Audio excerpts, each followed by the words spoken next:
These are good for rolling, squishing, or rubbing. This is a nice close-up view. Look at the vibrant colors of the silicone and the heavy-duty metal ring. Hey shoppers, today we have fidget toys for kids. Okay, this is a 6-pack and we're gonna unbox them in front of you. Oh, check them out. So it's silicone. Here, you wanna hold these ones? Show the camera.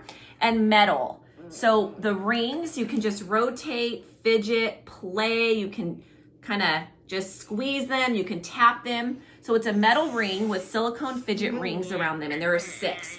So they're multicolor. We have a red, orange, green, show them yours, yellow, red, blue, and purple. So they are nice and small, so you can discreetly hold them. Say you are in a classroom, if you're getting read to or you're reading and your kids like to fidget with their hands, then they can just hold on to these.